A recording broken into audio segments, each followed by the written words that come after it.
ବୀର ବୈଷ୍ଣବଙ୍କ ଜୀବନଗାଥା ଏକାଦଶ ଅଧ୍ୟାୟ। ନିରୁଦ୍ଦିଷ୍ଟ ନାୟକ।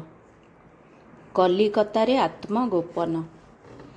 ବୈଷ୍ଣବ କଟକରୁ ଟ୍ରେନ୍ ଯୋଗେ ପହଞ୍ଚିଲେ କଲିକତାରେ। କଲିକତାକୁ ଏହା ତାଙ୍କର ପ୍ରଥମ ଯାତ୍ରା।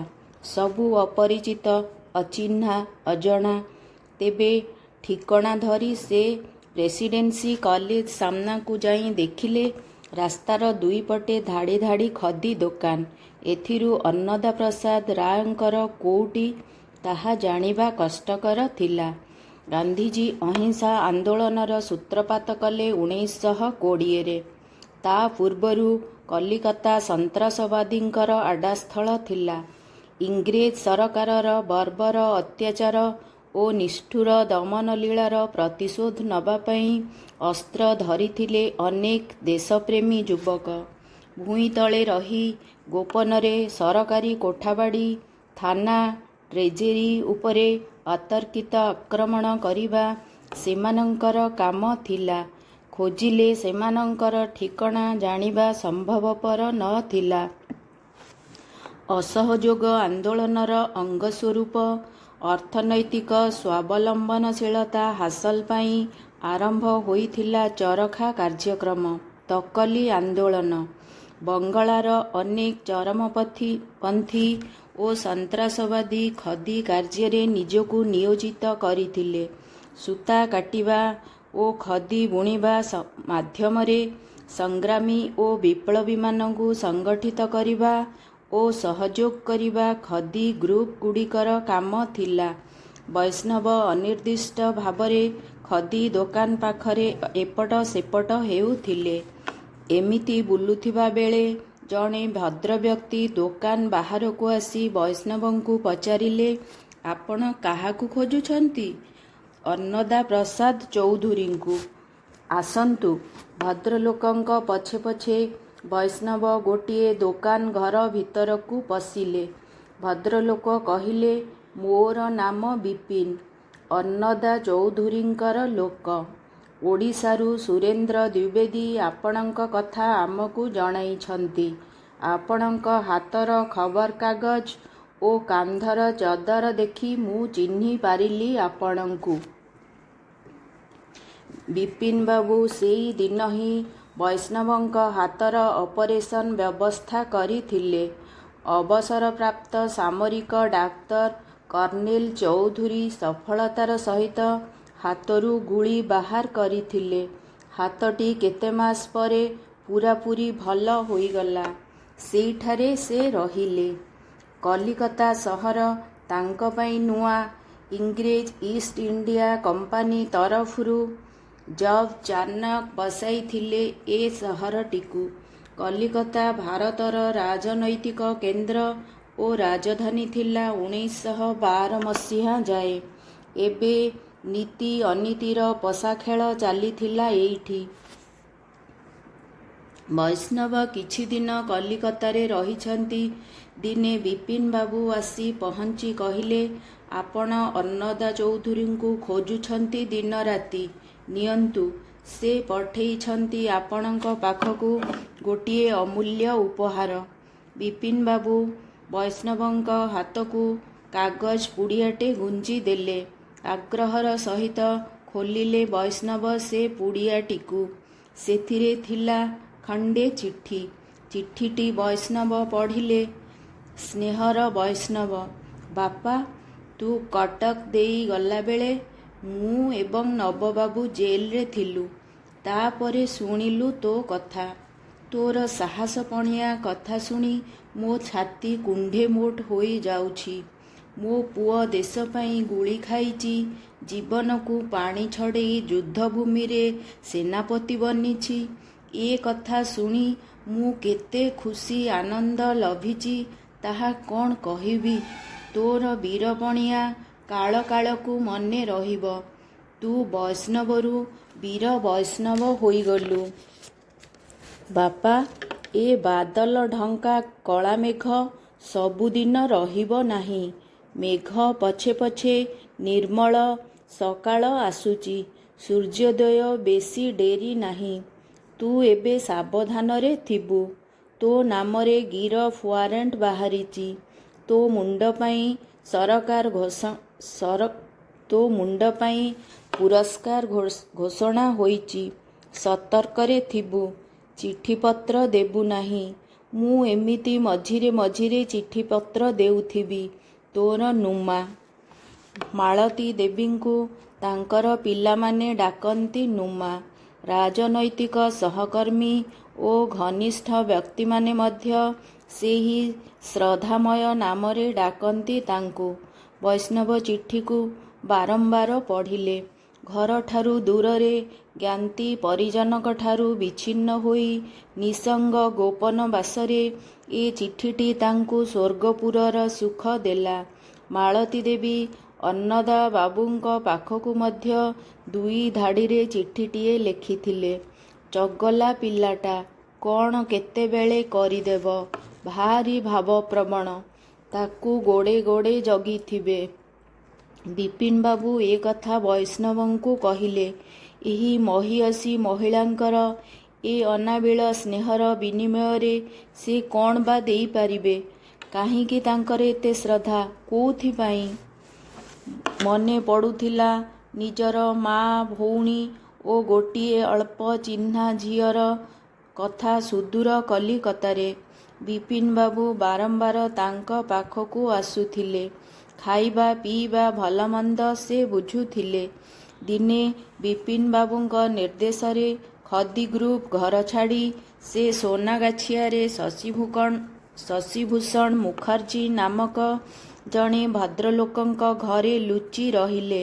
ଶଶିବାବୁଙ୍କ ସହ ବିପିନବାବୁଙ୍କର ଗଭୀର ସମ୍ପର୍କ ଥିଲା। ସୋନାଗାଛିଆ କଲିକତାର ରେଡ୍ ଲାଇଟ୍ ଏରିଆ। ଦେହଜୀବୀ ବାରଙ୍ଗନାମାନଙ୍କର ବସ୍ତି।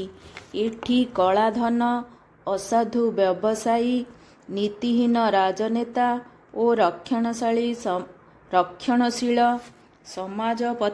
ସମାଜପତିଙ୍କର ଚକ୍ରବ୍ୟୂହ ମଧ୍ୟରେ ନାରୀମାନେ ଶିକାର ହେଉଥିଲେ। ସହରୀକରଣ ଓ ଭୌତିକ ବିକାଶ ସହିତ ମଣିଷର ଆତ୍ମା କିପରି ବ୍ୟାଧିଗ୍ରସ୍ତ ହେଉଥିଲା, ସୋନାଗାଛିଆର ବେଶ୍ୟାଳୟ ତାର ଥିଲା ଗୋଟିଏ ପ୍ରତୀକ। ଶଶିବାବୁ କହିଥିଲେ, ଦାଦା ମହାଶୟ, ଏଠି ପଦାକୁ ବାହାରିବେ ନାହିଁ। କିନ୍ତୁ କେତେଦିନ ଘରେ ବସିବେ ଏପରି? କିଛି ଭଲ ଲାଗିଲା ନାହିଁ। ଶେଷରେ ବିପିନବାବୁଙ୍କୁ କହି ସୋନାଗାଛିଆ ଛାଡ଼ି ଚାଲିଗଲେ ଶିଳ୍ପପତି ବିମଳା ପ୍ରସାଦ ଚାଲିହାଙ୍କର ଟାଲିଗଞ୍ଜ ଲୁହା କାରଖାନାକୁ। ବିମଳା ପ୍ରସାଦ ଜଣେ ସ୍ୱଦେଶପ୍ରେମୀ ଶିଳ୍ପପତି। ତାଙ୍କ କାରଖାନାରେ ଅନେକ ସ୍ୱାଧୀନତା ସଂଗ୍ରାମୀ ଓ ବିପ୍ଳବୀ ଶ୍ରମିକ ଭାବେ ଆଶ୍ରା ନେଇଥିଲେ। ବୈଷ୍ଣବ ସେଇ ଟାଲିଗଞ୍ଜ ଲୁହା କାରଖାନାରେ କିଛିଦିନ ଶ୍ରମିକ ଭାବରେ କାମ କଲେ। ଦିନେ ପୋଲିସ ଘେରାଉ କଲା ସେଇ କାରଖାନାକୁ। ସୌଭାଗ୍ୟକୁ ବୈଷ୍ଣବ ସେଦିନ କାରଖାନା ବାହାରେ ଥିଲେ। ଟାଲିଗଞ୍ଜରେ ରହିବା ଆଉ ସମ୍ଭବ ହେଲା ନାହିଁ। ସେତେବେଳେ କଲିକତାରେ ଓଡ଼ିଆମାନଙ୍କର ସଂଖ୍ୟା ଥିଲା ନଗଣ୍ୟ। ସେଠି ପାଠ ପଢ଼ୁଥିଲେ ଚିନ୍ତାମଣି ପାଣିଗ୍ରାହୀ ବହୁ ବଜାରର ଏକ ସଂକୀର୍ଣ୍ଣ ଗଳିରେ ରହି। ସାଲକିଆରେ ରହୁଥିଲେ ହରେକୃଷ୍ଣ ରାଉତରାୟ ଓ ତାଙ୍କ ଭାଇ ନୀଳମଣି ରାଉତରାୟ। ଏମାନଙ୍କ ପାଖରେ ରହିବା ନିରାପଦ ନ ଥିଲା।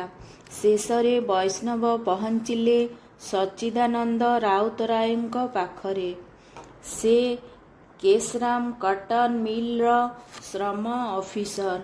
ସେ ବାମପନ୍ଥୀ ପତ୍ରିକା ସାରଥୀ ଓ ଆଧୁନିକ ସହ ଏକଦା ଘନିଷ୍ଠ ଥିଲେ।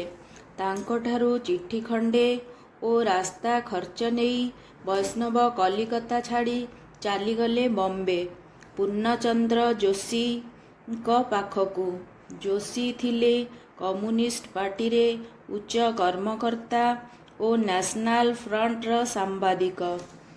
ବମ୍ବେରେ ଆତ୍ମଗୋପନ। ବୈଷ୍ଣବ ସଚି ରାଉତରାୟଙ୍କ ସାହାଯ୍ୟରେ ପହଞ୍ଚିଲେ ବମ୍ବେ ସହରରେ। ସେଠାରେ କମ୍ୟୁନିଷ୍ଟ ନେତା ପିସି ଘୋଷଙ୍କୁ ସାକ୍ଷାତ କରିବା ପାଇଁ କମ୍ୟୁନିଷ୍ଟ ପାର୍ଟି ଅଫିସକୁ ଗଲେ। କିଛି ସମୟ ପରେ ଦେଖା ହେଲା। ଯୋଶୀବାବୁ ତାଙ୍କୁ ଚାହିଁ ପଚାରିଲେ, ତୁମେ ବୈଷ୍ଣବ ପଟ୍ଟନାୟକ? ଆଜ୍ଞା। ଏଠାକୁ ଆସିବାର କାରଣ? ଏ ପ୍ରଶ୍ନ ଶୁଣି ବୈଷ୍ଣବ ଚାହିଁଲେ ଯୋଶୀଙ୍କୁ। ଗୌର ବର୍ଣ୍ଣର ଡେଙ୍ଗା ମଣିଷ, ଆଖିରେ ଗୋଲ ଗୋଲ ଚଷମା, ମୁହଁ ଗମ୍ଭୀର। ବୈଷ୍ଣବ ଉତ୍ତର ଦେଲେ, ମୋତେ ସଚି ରାଉତରାୟ ଆପଣଙ୍କ ପାଖକୁ ପଠାଇଛନ୍ତି। ମୋ ପଛରେ ଗିରଫ ପରୱାନା ଘୁରୁଛି। ମୋତେ ଧରାଇ ଦେବା ପାଇଁ ଢେଙ୍କାନାଳ ଦରବାର ପୁରସ୍କାର ଘୋଷଣା କରିଛି। କଲିକତା ଛାଡ଼ି ଏଠିକୁ ନିରାପଦ ଆଶ୍ରୟ ପାଇଁ ପଳାଇ ଆସିଛି। ଯୋଶୀ କ'ଣ ଭାବିଲେ କିଛି ସମୟ। ତାପରେ କହିଲେ, ଏଇଟା ଗୋଟାଏ party office. Communist party office ଧର୍ମଶାଳା ନୁହେଁ। ଯାହାର ଇଚ୍ଛା ଯେତେବେଳେ ଆସିବ ଏବଂ ଯେତେବେଳେ ଇଚ୍ଛା ହେବ ବାହାରି ଯିବ। ଏଭଳି ଅପ୍ରତ୍ୟାଶିତ ବାକ୍ୟ ବାଣରେ ବୈଷ୍ଣବ ଦୁଃଖ ଅନୁଭବ କଲେ। ଦୁଃଖରୁ ଜନ୍ମିଲା କ୍ରୋଧ। ଅପ୍ରୀତିକର ଓ କର୍କଶ ବ୍ୟବହାର ତାଙ୍କର ସ୍ୱାଭିମାନକୁ ଆଘାତ କଲା। ଆଗ୍ନେୟଗିରିରୁ ଉତ୍ତପ୍ତ ଲାଭା ଉଦ୍ଗତ ହେଲା ପରି ଅଥବା ଆକର୍ଷିତ ଜ୍ୱାରୁ ବ୍ରହ୍ମାସ୍ତ୍ର ନିକ୍ଷିପ୍ତ ହେଲା ପରି ଶବ୍ଦଶର ବିନ୍ଧିଦେଲେ ଉତ୍କ୍ଷିପ୍ତ ବୈଷ୍ଣବ। ଆପଣ କ'ଣ ଭାବୁଛନ୍ତି ମୁଁ କମ୍ୟୁନିଷ୍ଟ ପାର୍ଟିର ମେୟର ହେବା ପାଇଁ ଆପଣଙ୍କର ଦ୍ୱାରସ୍ଥ ହୋଇଛି? ନା ଜଣେ ଖଞ୍ଜ ଆଶ୍ରୟ ପ୍ରାର୍ଥୀ ଭାବେ ଆପଣଙ୍କଠାରୁ ଦୟା ଆଶା କରୁଛି? ଆପଣଙ୍କର ନ୍ୟାସନାଲ ଫ୍ରଣ୍ଟରେ ବର୍ଣ୍ଣିତ ମୁଁ ସେଇ ହନୁମାନ। 1938 ଢେଙ୍କାନାଳ ଆନ୍ଦୋଳନରେ ମୋର ଭୂମିକା ଆପଣ ଜାଣନ୍ତି। ମୋତେ ନେତ୍ରରେ ଦେଖି ନାହାନ୍ତି ଏଯାଏଁ। ଆଜି ଚିହ୍ନନ୍ତୁ ମୁଁ କିଏ। ନମସ୍କାର। ଏହା କହି ଯୋଶୀଙ୍କୁ ପିଠି କରି ଦ୍ରୁତ ପଦ ପକେଇ ସେ ଲେଉଟି ଆସିଲେ। ଯୋଶୀ ତାଙ୍କ ପଛେ ପଛେ ଧାଇଁଲେ ବାଟ ଓଗାଳିବା ପାଇଁ। ବୈଷ୍ଣବ ଗୋଟାଏ ମଣିଷଖିଆ ବାଘ ପରି ଆଖି ତରାଟି ଚାହିଁଲେ ଯୋଶୀଙ୍କୁ। ଯୋଶୀ ଅନୁନୟ କରି କହିଲେ, ବମ୍ବେ ସହରରେ ପ୍ରତିଦିନ ଡିଟେକ୍ଟିଭ ପୁଲିସ ବୁଲୁଛନ୍ତି। କମ୍ୟୁନିଷ୍ଟ ପାର୍ଟି ଉପରେ ତାଙ୍କର ଆଖି। ଆପଣଙ୍କୁ ମୁଁ ଆଗରୁ ଦେଖିନାହିଁ। ଚିହ୍ନିବାରେ ଅସୁବିଧା ହୋଇଛି। ମୁଁ ଜାଣିଲି ଏଥର ଆପଣ କିଏ। ଆସନ୍ତୁ ଉପରକୁ ଯିବା। ଏହା କହି ଯୋଶୀ ତାଙ୍କୁ କୁଣ୍ଢେଇ ପକେଇଲେ ସ୍ନେହରେ। ଅଭିମାନ ଦୂର ହୋଇଗଲା। ଦୁଇଜଣ ଉପରକୁ ଆସିଲେ। ମାନ ଅଭିମାନ ନିବିଡ଼ ବନ୍ଧୁତାରେ ପରିଣତ ହେଲା। ବୈଷ୍ଣବ କମ୍ୟୁନିଷ୍ଟ ପାର୍ଟିର କର୍ମକର୍ତ୍ତା ଓ କାର୍ଯ୍ୟକ୍ରମ ସହ ମିଶିବାକୁ ଲାଗିଲେ। 1943 ମସିହା ଜୁନ ମାସରେ ପାର୍ଟିର କେନ୍ଦ୍ର କମିଟିର ସମ୍ମିଳନୀ ବମ୍ବେରେ ଅନୁଷ୍ଠିତ ହେଲା। ପାର୍ଟି ଆଉ ବେଆଇନ ଅବସ୍ଥାରେ ନ ଥିଲା। ଓଡ଼ିଶାରୁ ଏହି ବୈଠକରେ ଭଗବତୀ ପାଣିଗ୍ରାହୀ ଏବଂ ଗୁରୁଚରଣ ପଟ୍ଟନାୟକ ଯୋଗ ଦେଇଥିଲେ। ବୈଷ୍ଣବଙ୍କର ସେମାନଙ୍କ ସହ ଦେଖା ହେଲା। ଏତେ ଦିନ ପରେ ଆପଣାର ଲୋକମାନଙ୍କୁ ଦେଖି ସେ ଆତ୍ମହରା ହୋଇଗଲେ। ଆଖିରେ ଲୁହ ଟଳମଳ ହେଲା। ଭଗବତୀ ଆଶ୍ୱାସନା ଦେଇ କହିଲେ, ବଡ଼ କଥା, ତୁମେ ଆମ ଆଖି ଆଗରେ ସଶରୀରେ ଠିଆ ହୋଇଛ। ଚହ୍ନାପଡ଼ା ଯୁଦ୍ଧରେ ବେଣୁ ଏବଂ ବୀରବର ଶହୀଦ ହୋଇଛନ୍ତି। ତୁମେ ନିରୁଦ୍ଦିଷ୍ଟ।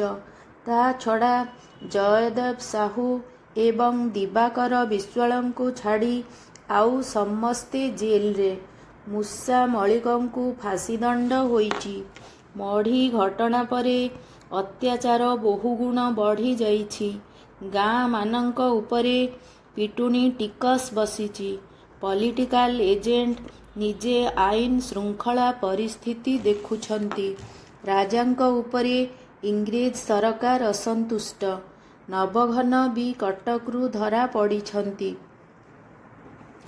ବୈଷ୍ଣବ ଏସବୁ ଶୁଣି ବ୍ୟସ୍ତ ହୋଇ ପଡ଼ିଲେ। କହୁ କହୁ ଭଗବତୀ କହିଲେ, ଡମୋଳ ଗାଁର କଥା। ପୋଲିସ ସଂଗ୍ରାମୀ ନେତ୍ରାନନ୍ଦ ନାୟକଙ୍କ ବାପା ସରବରାକାର ମଧୁସୂଦନ ନାୟକଙ୍କ ଉପରେ ବି ଅତ୍ୟାଚାର କରିଛି। ବୈଷ୍ଣବ ଦାର୍ଶନିକ ଭଳି କହିଲେ, ଘାତଚକ୍ର ଘୁରୁଛି। ୟୁରୋପରୁ ରାଜତନ୍ତ୍ର ଗଲାଣି। ଏବେ ଏସିଆର ପାଳି। ସଂଗ୍ରାମ ନିମିତ୍ତ ମାତ୍ର। ସମୟର ରଥଚକ୍ର ତଳେ ରାଜା ରାଜୁଡ଼ା ଶାସନ ଚୂନା ହୋଇଯିବ, ଏଥିରେ ସନ୍ଦେହ ନାହିଁ। ବୈଷ୍ଣବଙ୍କର ଏ ତାତ୍ତ୍ୱିକ କଥା ଶୁଣି ଗୁରୁଚରଣ କହିଲେ, ଏହା ସତ୍ୟ। ସମୟର ଆବର୍ତ୍ତନରେ ସାମ୍ରାଜ୍ୟବାଦ ଯିବ, ତା ସହିତ ପୁଞ୍ଜିବାଦ ମଧ୍ୟ ତାର ଅସ୍ତିତ୍ୱ ହରାଇବ। ଏହା ଜ୍ୟୋତିଷ ବିଦ୍ୟା ନୁହେଁ, ମାର୍କ୍ସଙ୍କର ଅଭ୍ରାନ୍ତ ସିଦ୍ଧାନ୍ତ। ଏହାକୁ ଖଣ୍ଡନ କରିବ କିଏ? ଭଗବତୀ ଓ ଗୁରୁଚରଣ ବମ୍ବେରୁ ଫେରି ଆସିଲେ। ଶୁଖିଲା ମାଟିରେ ଜିଅନ୍ତା ମାଛ ଛଟପଟ ହେଲାପରି ବୈଷ୍ଣବ ଅନୁଭବ କଲେ ବମ୍ବେରେ। ଆଉ ସେଠାରେ ମନ ଲାଗିଲା ନାହିଁ। ପିସି ଯୋଶୀ ଏହା ଜାଣିପାରି କହିଲେ, ବମ୍ବେ ବୋଧହୁଏ ଆଉ ଭଲ ଲାଗୁନାହିଁ। ଯଦି କଲିକତା ଫେରିବାକୁ ଚାହଁ, ତେବେ ମୁଁ ନୃପେନ ଚକ୍ରବର୍ତ୍ତୀଙ୍କ ପାଖକୁ ତୁମକୁ ପଠାଇ ଦେଇ ପାରିବି। ସେଠି ପାର୍ଟି ଅଫିସରେ ନିରାପଦରେ ରହିପାରିବ। ତଥାପି ସେ ବମ୍ବେରେ ଆହୁରି କିଛି ଦିନ ରହିଗଲେ।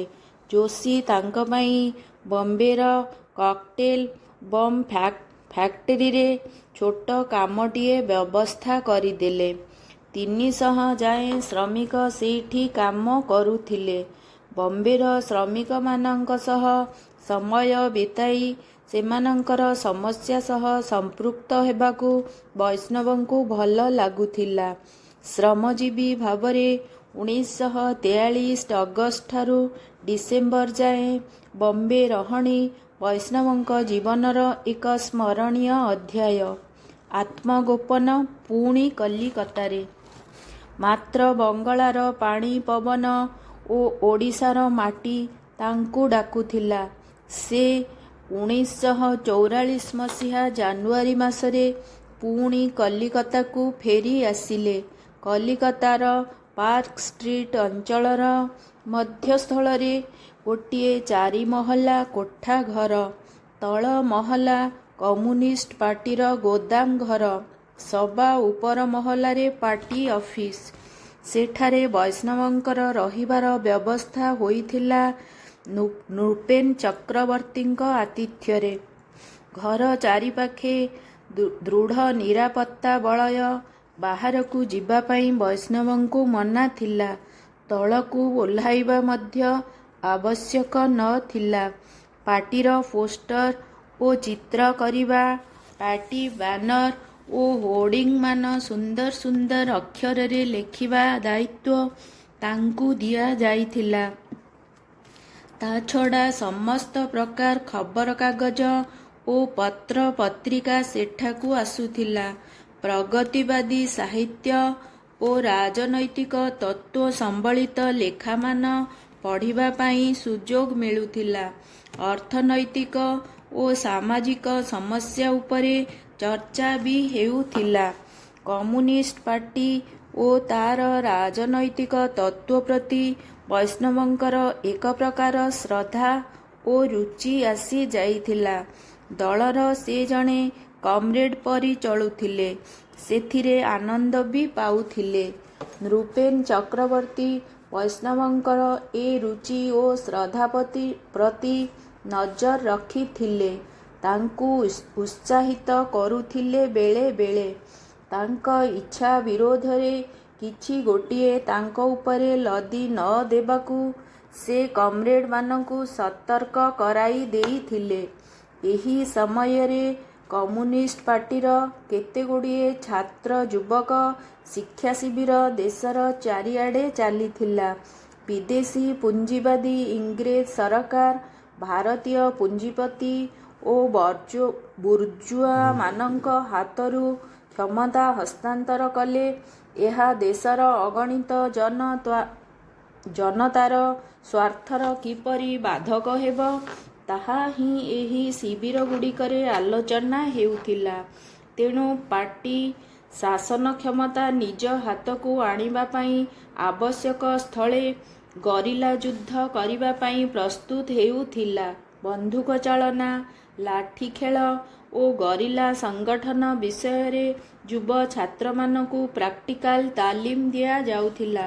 ବୈଷ୍ଣବ ଏହି ତାଲିମ ଶିବିରରେ ଜଣେ ଶିକ୍ଷାର୍ଥୀ ଓ ଜଣେ କମ୍ରେଡ ଭାବରେ ଯୋଗ ଦେଇଥିଲେ।